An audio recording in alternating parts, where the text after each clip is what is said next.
ఆ నీలకంఠ దీక్షితులని సంస్కృతంలో మహాకవి ఆయన అప్పయ్య దీక్షితుల మనమడు, చాలా గొప్పవాడు. ఆయన అన్ని చమత్కారాలు చెప్తుంటాడు ఇట్లాంటివన్నీ. ఆయన ఏం చెప్పాడంటే, ఒకడికి వారాలు తెలుసు, ఒకడికి నక్షత్రాలు తెలుసు, ఒకడికి రాసులు తెలుసు. రాసుల వాడికి వారాలు తెలియదు, వారాల వాడికి నక్షత్రాలు తెలియదు. వీళ్ళే జ్యోతిష్కులు అన్నాడు. మహాత్ములు కలియుగంలో ఇవాళ అందరినీ మనం చూస్తున్నాం. చెప్పి ఏమన్నాడంటే, ఆయుష్ ప్రశ్నే దీర్ఘమాయు వాచ్యం మౌహూర్తికైర్జనై. ఎవడైనా చేయి చూపించి ఆయుష్స్థానం ఎలా ఉందండి నాకు అని అన్నాడు అనుకోండి, మీకేమండి బ్రహ్మాండం అసలు 105 సంవత్సరాలు రాయిలాగా గట్టిగా ఉంటారని చెప్పురా అన్నాడు. అంటే జీవంతో బహుమన్యంతే ఆయన ఎదురైనప్పుడంతా వీడు ఎదురైతే మహానుభావుడు పూర్ణ ఆయుష్ అని చెప్పాడని ఆనందిస్తాడు. మృతాహ ప్రక్షంతి కంపునః. ఒకవేళ ఆయన ఏదైనా కాలము ఇదయ్యి వెళ్ళిపోయాడు అనుకొని అడగలేడు కదా ఆయన వచ్చి పాపం. అందువల్ల ఉన్నప్పుడు ఉన్నాడని చెప్పురా, ఇంతే చమత్కారం అన్నాడు. అంటే అందరు ఇట్లాంటి వాళ్ళే ఉంటారు కలియుగములో. కలి విడంబనం అని రాశాడు. కలి యొక్క మహిమ ఇట్లుంటుందన్నాడు. నభేతవ్యం, మొదటిది భయపడొద్దు అన్నాడు. నభేతవ్యం నబోద్ధవ్యం, అసలు విషయం ఏంటని తెలుసుకోవద్దు. నభేతవ్యం నబోద్ధవ్యం న శ్రావ్యం వాదినోవచ. ఎదుటివాడు ఏం చెప్తున్నాడో వినొద్దన్నాడు. కాదండి అన్నాడు అనుకోండి, ఈ కాదులు కాదండి ఇట్లాంటివి నేను అసలు ఒప్పుకోనని ఒకడు అరుస్తుంటే టీవీలో మనకు కనపడుతుంటారు రోజు. ఇట్లాంటి మహాత్ములు దర్శనమిస్తుంటారు. వాడు మాట్లాడనీయడు. ఆయన నిజంగా పండితుడు పాపం. ఆయన పెద్ద కండువా వేసుకోలేదు కానీ ఏదో మామూలుగా కండువా వేసుకొని కూర్చున్నాడు. వీడు పెద్ద విభూతి రేఖలు, వీడు పెద్ద షాలు వేసుకుని, వీడు అపండితుడు. అందుకని వీడి రూపం చాలా భీషణంగా ఉంటుంది. వీడిని చూసి పాపం ఆయన కూడా నిజంగా చదువుకున్నవాడు కొంచెం ఒదిగి జాగ్రత్తగా ఉంటాడు. అలా కాదంటే, అలా కాదని మీరు ఎట్లా అంటారండి, అసలు కాదన్న మాటే లేదు ఇందులో అంటే. దేని గురించి కాదన్నాడు, దేన్ని అవునన్నాడు, వీడికి అవసరం లేదు. నా బోద్ధవ్యం నా శ్రావ్యం, ఎదటివాడు మాట్లాడేది వినొద్దురా. నీ నోటికి వచ్చినంతసేపు నువ్వు మాట్లాడుతుండు. సభాయాం విజిగీషుభి, నువ్వు సభలో జగిస్తావురా, ఇది రహస్యం అన్నాడు. మనకందరూ సభలో విజిగీషులే కనపడుతూ ఉంటారు. వాడంతా సభాజయం చేసేవాళ్లే, టీవీల నిండా వాళ్లే కనపడతారు. అంతా చేసేవాడు ఈ అద్వైతము అంత గొప్పది కాదని వీరు చెప్తున్నారని వీడే చెప్పేస్తాడు. వీడి నోటికి వచ్చింది వాడి మాటగా వీడే చెప్పేసి అయిపోయింది ఈ సమావేశం అంటాడు. ఇట్లాంటి అపండితులున్న కాలంలో పండితులకు జయించటం నిజమైన కష్టము.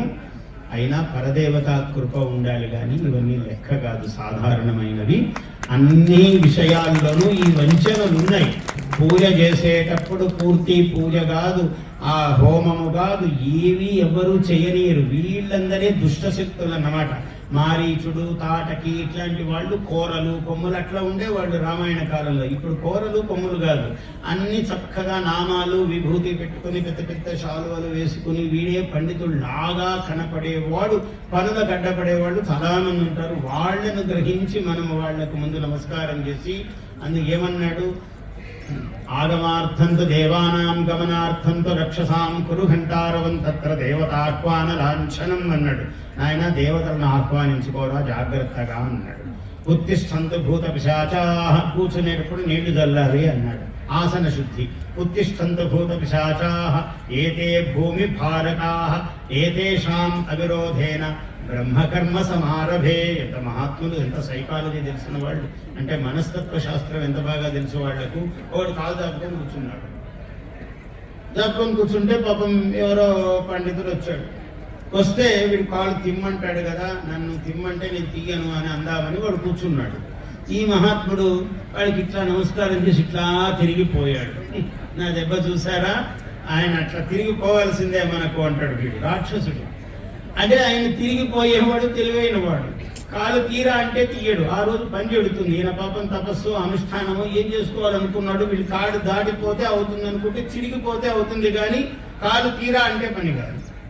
అందుకని ఏతే భూమి భారకాః ఏతేషాం అవిరోధేన, వాళ్లకు విరోధము లేకుండా నా బ్రహ్మకర్మ, నా పూజ, నా తపస్సు నేను చేసుకుంటానండి అన్న.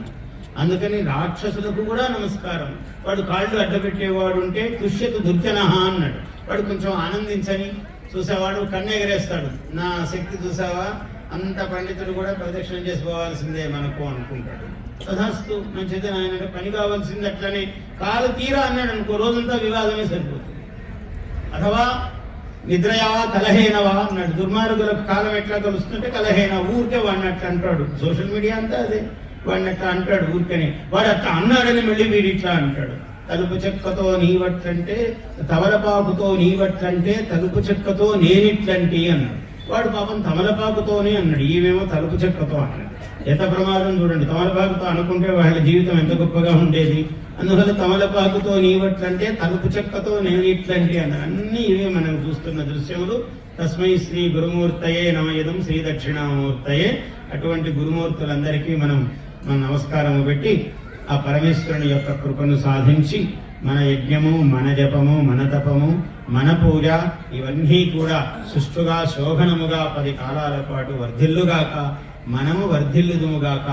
ఆయుర ఆరోగ్య ఐశ్వర్యములతో మన సిద్ధాంతములు, మన పంచాంగములు, మన కాలగణనము, మన జ్యోతిర్విద్య, చాలా గొప్ప విద్య మన జ్యోతిర్విద్య, మన అవధాన విద్య, మన పద్య విద్య, మన జ్ఞాన విద్య, మన తపో విద్య, విద్యలన్నీ దీపించుగాక, శోభించుగాక. జయోస్తు. రవీంద్ర శర్మ గారు పిలిచి ఇటువంటి యజ్ఞమునకు నన్ను కూడా యజ్ఞభాక్తులు చేశారు, యజ్ఞములో భాగస్వామిని చేశారు. అందువల్ల వారికి కృతజ్ఞతలు, పూర్ణమైన ఆశీర్వచనము. Please subscribe to our YouTube channel. Like and share this video.